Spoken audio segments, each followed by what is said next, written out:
Salam alaikum, on continue notre série d'exercices sur les boucles en C et C++. 14e énoncé, il dit donc c'est en relation avec les deux précédents. Calculer la valeur hexadécimale d'un entier positif, c'est-à-dire on souhaite que l'utilisateur puisse saisir un entier positif et on souhaite convertir cet entier vers le système de numération hexadécimal. Alors, comme vous le savez, le système hexadécimal est composé de 16 positions, de 16 valeurs, comprises entre 0 et 15, sauf que la valeur 10 est codée avec un A majuscule, 11 est codé avec un B majuscule, 15 est codé avec un F majuscule. Donc voilà, donc si c'est dans le 12e énoncé, on a effectué dans le cadre d'une boucle une subdivision par 2, vu que la base du binaire est composée de deux valeurs, 0 et 1. Dans le 13e énoncé, on a effectué des subdivisions par 8, vu que le système de numération octale est composé de 8 positions. Dans le cas du système hexadécimal, qui est composé, comme je l'ai dit, de 16 valeurs comprises dans l'intervalle 0,15. Donc, on va effectuer dans le cadre d'une boucle la subdivision répétée par 16, vu que le système de numération hexadécimale est codé dans un ensemble composé de 16 valeurs comprises dans l'intervalle 0,15. Alors, comme un petit rappel, sauf que le 10 est codé avec un A majuscule, le 11 est codé avec un B majuscule, le 15 est codé avec un F majuscule.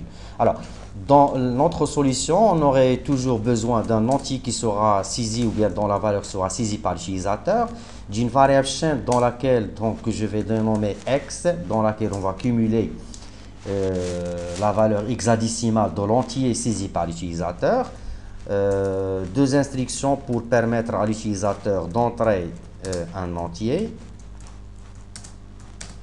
la récupération de cet entier au niveau de la variable x. On va initialiser souvent donc la variable chaîne avec une chaîne vide et après donc on va switcher maintenant, on va switcher le reste de la division du x en question, le reste de la division du x ou bien de l'entier en question par 1 par 16.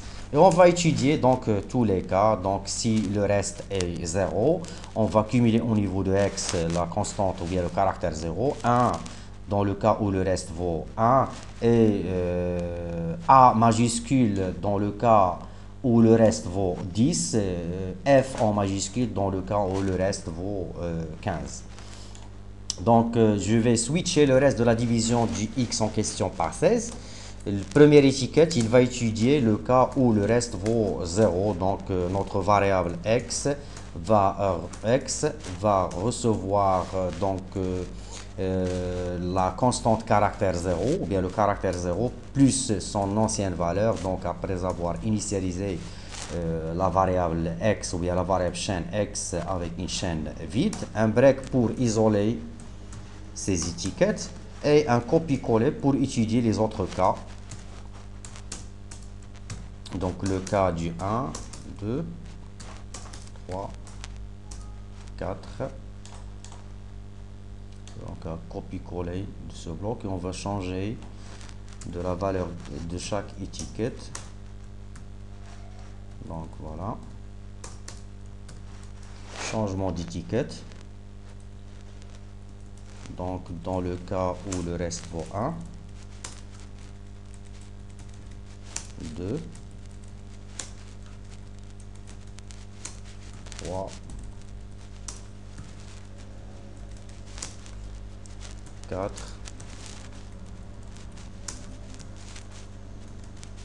5, 6, 7. Alors ici, comme vous le voyez, il y a une sorte de répétition. Alors pourquoi? Parce que donc on a normalement je dois concaténer avec la variable chaîne x directement le reste de cette division. Donc le problème c'est que on ne peut pas effectuer donc cette concaténation entre une variable chaîne et directement avec une variable ou bien la valeur d'une expression entière. Donc problème de compatibilité dans la concaténation entre la variable chaîne et le reste qui est un entier. Donc le cas du 8.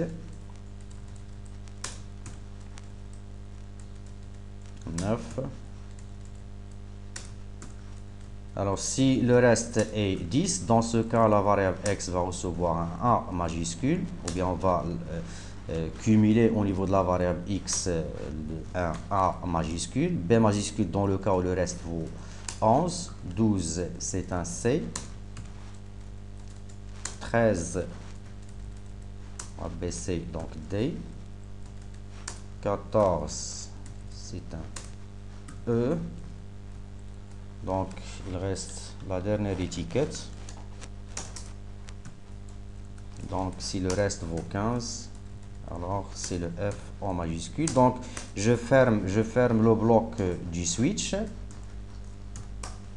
Et ce, donc je dois refaire l'action de division dans le cadre d'une boucle do while.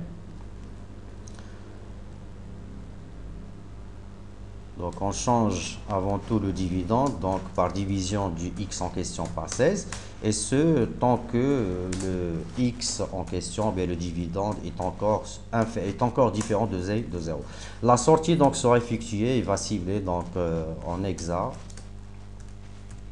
décimal. Donc on va afficher la valeur de la variable x, donc avec un retour, un system pose pour l'array et un return avec 0. Je clôture. Donc c'est l'exercice 14. Donc je compile. Donc il y a d'erreur, je crois le bloc du while, donc il me manque un bloc que je n'ai pas fermé, le bloc du while. Donc les blocs que j'ai ouverts donc à partir du haut, le bloc du main, le bloc du while, le bloc du switch, 3 blocs ouverts. Voilà, donc fermeture du bloc du switch, fermeture du bloc du main, donc j'ai oublié la fermeture du bloc du while. Donc voilà, j'exécute. Donc et on va tester avec par exemple la valeur donc 78. Donc son équivalent hexadécimal est 4E majuscule. Donc un test avec la calculatrice Windows. Donc en décimal 78, l'équivalent hexadécimal c'est 4E. Donc un autre test avec une autre valeur. 255 par exemple, l'équivalent hexadécimal est 2F majuscule, donc en décimal 255, en hexadécimal c'est 2F. Un dernier test si vous le permettez, donc on suppose 455, l'équivalent hexadécimal c'est 1C7, donc en décimal 455, en hexadécimal c'est 1C7. Donc voilà et merci.